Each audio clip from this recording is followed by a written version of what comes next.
अमावस्या के दिन आपको लगता है कुछ ना कुछ तकलीफें लग रही है तो एक पीपल का पत्ता ले लो, उसके ऊपर एक कपूर का टुकड़ा ले लो, सारे घर में घुमाकर उसको दरवाजे के बीच मध्य में जलाकर रख दीजिए। थोड़ी सी देर जला दीजिए, 20 से 25 मिनट के अंदर।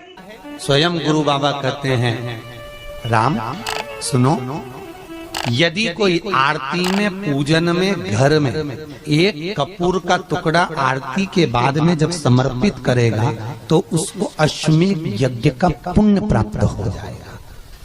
अश्वमेध यज्ञ के पुण्य को पाने के लिए कपूर का टुकड़ा आज भी आरती में जलाया जाएगा, आज भी।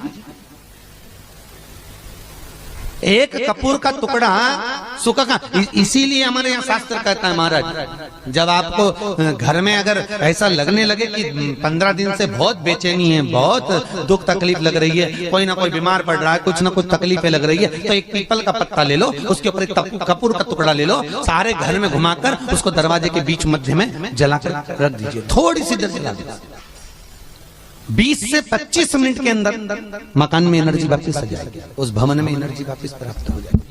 अमावस्या के दिन आपको लगता है कि हमारे पूर्वजों का उद्धार नहीं हुआ, हमारे पूर्वजों का कल्याण नहीं हुआ, कहीं अधोगति में कोई चला गया है, उसका बस एक बार, रोज नहीं जरूरत है, प्रतिदिन जरूरत ही नहीं, महीने में एक बार अगर अमावस्या के दिन भी आपने चंदन के थोड़ा सा चंदन अगर मेरे देवाधिदेव महादेव को 7 स्थान पर समर्पित किया है। अशोक यहाँ पर वर्णन कर रही है, मैना, धन्य और कला की कथा कर रही है। तीनों ने सनकादि ऋषियों से मांगा। चंदन भगवान को अति प्रिय होता है और चंदन ही एक ऐसा होता है जो पितरों को भी प्रिय होता है, जिसका स्पर्श मात्र लगने से पूर्वजों का कल्याण हो जाता है, वो चंदन है। 7 स्थान शिवलिंग के बताए हैं, जहां पर भूल से भी अगर कोई चंदन की उंगलियां लगा देता है, 7 स्थान ऐसे हैं जहां चंदन की मात्र उंगलियां लगा देने से ही शिव पितृलोक के पितरों को मुक्ति प्रदान करके वैकुंठ लोक का निवास दे देते हैं। 7 स्थान,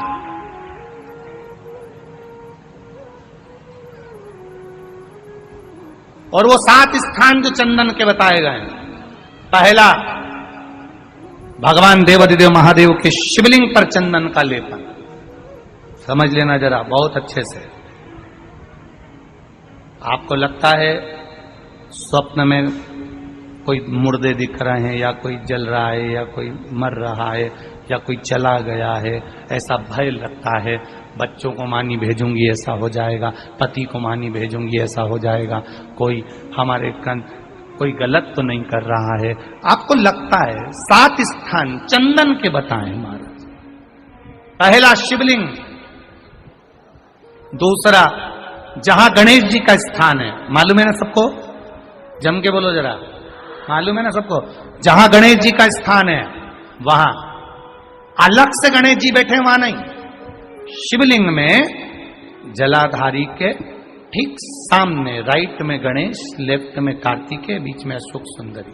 तो पहला चंदन बाबा के शिवलिंग पर, दूसरा गणेश जी पर चंदन की उंगली, तीसरा षडानंद कार्तिकेय पर चंदन की उंगली, चौथा अशोक सुंदरी पर चंदन की उंगली, पांचवा जलाधारी पर चंदन की उंगली, छठा जो शिवलिंग का जल बह रहा है इसके ठीक विपरीत की ओर चंदन की उंगली, और 7वां चंदन नंदी के मस्तक के ऊपर जो 2 सींग लगे रहते हैं उस पर चंदन की उंगली।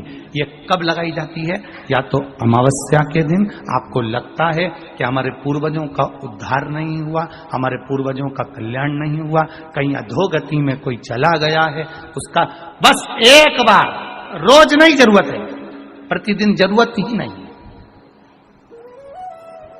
महीने में एक बार अगर अमावस्या के दिन भी आपने चंदन के थोड़ा सा चंदन अगर मेरे देवाधिदेव महादेव को 7 स्थान पर समर्पित किया है। अशोक यहाँ पर वर्णन कर रही है, मैना, धन्य और कला की कथा कर रही है। तीनों ने सनकादि ऋषियों से मांगा।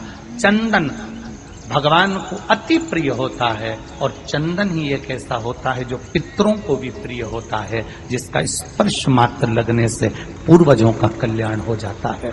वो चंदन का आपके घर में पितृदोष है, आपको ऐसा महसूस होता है, आपको लगता है, तो किसी भी नवरात्रि के पहले जो अमावस्या पड़ती है, मान लो अपन अमावस्या पड़ी, आप एक अंदाजा लगाइए, तो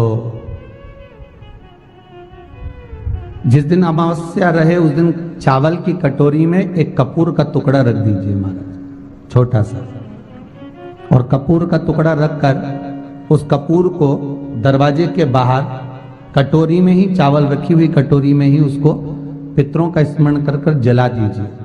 और जलाने के बाद उस चावल को कहीं भी किसी भी वृक्ष की छांव में पक्षियों के लिए डाल दीजिए।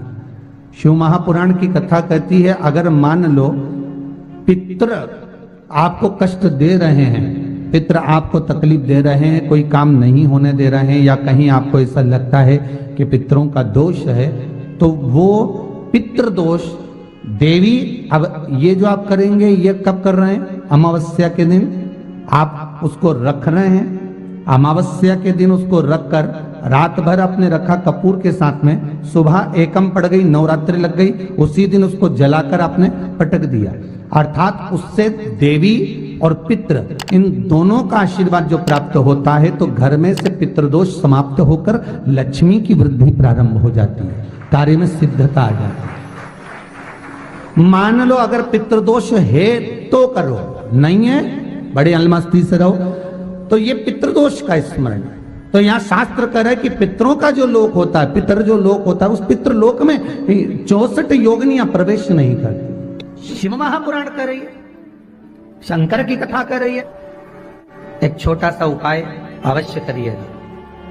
मान लो आपको लग रहा है कि आपके घर में पितृदोष है, आपको ऐसा महसूस होता है, अमावस्या पड़ती है, चावल की कटोरी में एक कपूर का टुकड़ा रख दीजिए महाराज, छोटा सा, और कपूर का टुकड़ा रखकर उस कपूर को दरवाजे के बाहर कटोरी में ही, चावल रखी हुई कटोरी में ही उसको पितरों का स्मरण कर कर जला दीजिए। और जलाने के बाद उस चावल को कहीं भी किसी भी वृक्ष की छांव में पक्षियों के लिए डाल दीजिए। शिव महापुराण की कथा कहती है, अगर मान लो पितृ आपको कष्ट दे रहे हैं, पितृ आपको तकलीफ दे रहे हैं, कोई काम नहीं होने दे रहे हैं, या कहीं आपको ऐसा लगता है कि पितरों का दोष है, तो वो पितृदोष देवी, अब ये जो आप करेंगे ये कब कर रहे हैं? अमावस्या के दिन आप उसको रख रहे हैं। अमावस्या के दिन उसको रखकर रात भर आपने रखा कपूर के साथ में, सुबह एकम पड़ गई, उसी दिन उसको जलाकर आपने पटक दिया। अर्थात उससे देवी और पितृ इन दोनों का आशीर्वाद जो प्राप्त होता है, तो घर में से पितृदोष समाप्त होकर लक्ष्मी की वृद्धि प्रारंभ हो जाती है। अमावस्या के दिन प्रदोष काल में, प्रदोष के समय पर, प्रदोष काल में शाम के समय पर जाकर किसी भी नदी, तालाब, बावड़ी, कुआं, कहीं ना कहीं जो आपके पास में हो, वहां पर एक घी का दिया, बत्ती का मुंह दक्षिण की ओर कर कर अवश्य जला कर जाना, सारे पितृ दोष समाप्त हो जाएगा। अगर नदी, तालाब, बावड़ी, कुआं नहीं है तो पीपल का वृक्ष हो या बेलपत्री का वृक्ष हो या बट का वृक्ष हो, उसके नीचे लगा दो प्रदोष काल में। पर अमावस्या के दिन लगाएं जरूर। क्यों? क्योंकि अमावस्या 16 दिन तक पितृ मृत्यु लोक में आने के बाद में भोजन ग्रहण करते हैं। अमावस्या के दिन पितृ शाम के समय प्रदोष काल में शंकर भगवान का नाम जाप कर कर नदी, तालाब, बावड़ी पर पानी पीने जाते हैं। वहां से जल का आचमन कर कर पितृ अपने लोक को चले जाते हैं प्रदोष काल के समय पर। इसलिए प्रदोष काल में जलाशय के पास में बावड़ी, कुआं, नदी, तालाब के किनारे पर दिया लगाया जाता है, दक्षिण की ओर मुख कर कर बत्ती का, तो पितृ आशीर्वाद देते हुए जाते हैं कि फलो फूलो, आगे बढ़ो, उन्नति करो, तरक्की करो। ये पितरों का आशीर्वाद रहता है, पितरों का वर रहता है। आप देंगे, कुछ करा ना करा, फिर अमावस्या के दिन उस दिन दिया दक्षिण की ओर बाती का मुख कर कर। 7 स्थान ऐसे हैं जहां चंदन की मात्र उंगलियां लगा देने से ही शिव पितृलोक के पितरों को मुक्ति प्रदान करके वैकुंठ लोक का निवास दे गए। 7 स्थान, और वो 7 स्थान जो चंदन के बताए गए, पहला भगवान देवाधिदेव महादेव के शिवलिंग पर चंदन का लेपन। समझ लेना जरा बहुत अच्छे से। आपको लगता है स्वप्न में कोई मुर्दे दिख रहे हैं, या कोई जल रहा है, या कोई मर रहा है, या कोई चला गया है, ऐसा भय लगता है, बच्चों को मानी भेजूंगी ऐसा हो जाएगा। जिनके यहाँ पितृदोष होता है, काल सर्प दोष होता है, वास्तु दोष होता है, उनको ज्यादा कुछ नहीं करना होना। महाराज एक बेल का फल लीजिए, उसके अंदर का जो गुर्दा होता है, अंदर का जो भाग होता है, उसको निकाल लीजिए और उस बेल के फल में आटा सेक कर उसमें शक्कर मिलाकर उसको उसके अंदर भर लीजिए। अमावस्या के दिन सुबह 10 बजे से पहले उसको अपने घर में घुमाने के बाद में जिसको काल सर्प दोष बताया है, पितृदोष बताया है, या वास्तु दोष का स्मरण बताया है, घर में सब दूर घुमाकर अपने परिवार का हाथ का स्पर्श कराकर पीपल के पेड़ के नीचे खड्डा खोदकर उस बेलपत्र के उस फल को दाब दीजिए। महाराज केवल एक अमावस्या करना रहता है, पितरों के दोष से मुक्ति मिलती है और हमारे घर के कार्य सफल होना प्रारंभ हो जाता है। पति को मानी भेजूंगी ऐसा हो जाएगा। कोई हमारे कोई गलत तो नहीं कर रहा है। आपको लगता है 7 स्थान चंदन के बताएं, बाबा के शिवलिंग पर, दूसरा गणेश जी पर चंदन की उंगली, तीसरा षडानंद कार्तिकेय पर चंदन की उंगली, चौथा अशोक सुंदरी पर चंदन की उंगली, 5वां जलाधारी पर चंदन की उंगली, छठा जो शिवलिंग का जल बह रहा है इसके ठीक विपरीत की ओर चंदन की उंगली, और 7वां चंदन नंदी के मस्तक के ऊपर जो 2 सींग लगे रहते हैं उस पर चंदन की उंगली। ये कब लगाई जाती है? या तो अमावस्या के दिन। आपको लगता है कि हमारे पूर्वजों का उद्धार नहीं हुआ, हमारे पूर्वजों का कल्याण नहीं हुआ, कहीं अधोगति में कोई चला गया है, उसका बस एक बार, रोज नहीं जरूरत है, 4 दिन दुकान अच्छी चले, बाकी के समय बेचना पड़े, समझ लेना पितृदोष। घर में बच्चे चिड़चिड़े हो जाए, गलत संगति में डूब जाए, समझ लो चिड़चिड़ हो रहे हैं, पितृदोष। घर के बच्चे माता पिता का आदर न करें, सम्मान न करें, तेज आवाज में बात करें, समझ लो पितृदोष।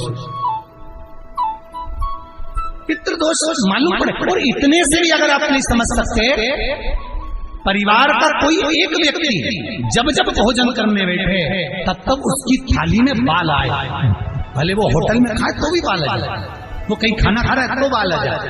8-15 दिन में, 4 दिन में, 3 दिन में, 2 दिन में, 6 दिन में आपकी थाली के भोजन में अगर बाल निकल रहा है, केश निकल रहा है, समझ लेना कि पितृ आपसे कुछ मांग रहे हैं, पितृ आपसे कुछ चाहते हैं। महाराज एक बेल का फल लीजिए।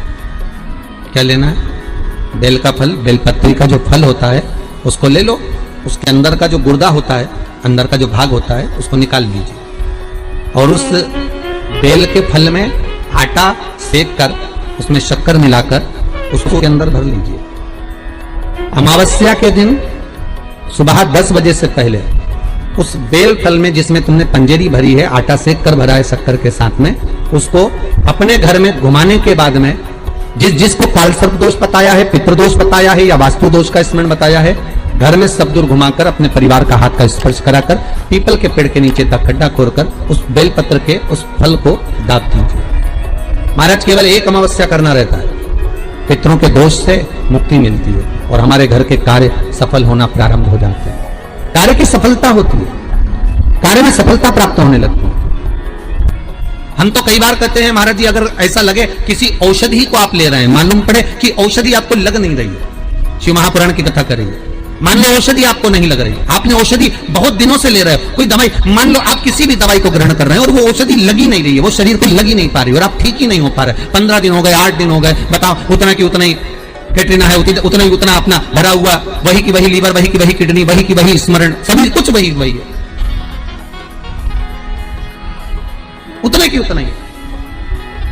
बीपी भी ऊंचा नीचा चल रहा है पर लेवल में नहीं आ रहा, शुगर भी लेवल में नहीं आ रही, तो प्रयास करा करो महाराज, बेलपत्री के फल का जो गुर्दा है अंदर का जो भाग है फल का, उसको पानी में गला लीजिए। और प्रदोष कम से कम प्रदोष नहीं हो और बीमारी जरा दवाई लगी नहीं रही हो तो बिना प्रदोष के भी कर सकते हो। उसको पानी में गलाइए आधा घंटा पानी में। जैसे आपको सुबह मंदिर जाना है 10 बजे, तो सुबह स्नान कर कम से कम 6:30-7 बजे उसको पानी में गला दीजिए। और उस बेले के फल का गुर्दा से गला हुआ पानी शिव जी को ले जाकर समर्पित कर दीजिए। महाराज उस पानी में से थोड़ा सा 1 चम्मच पानी शिव जी पे चढ़ा हुआ लेकर आ जाइए। उस पानी को जो बीमार व्यक्ति है उसको औषधि देने से पहले मात्र आधी चम्मच से भी आधा चम्मच उसको दे दीजिए। भगवान शंकर का श्री शिवाय नमस्तुभ्यम का जाप कर उस पानी को देने के बाद अगर आप औषधि देंगे तो ये पक्का है कि औषधि अपना कार्य करना प्रारंभ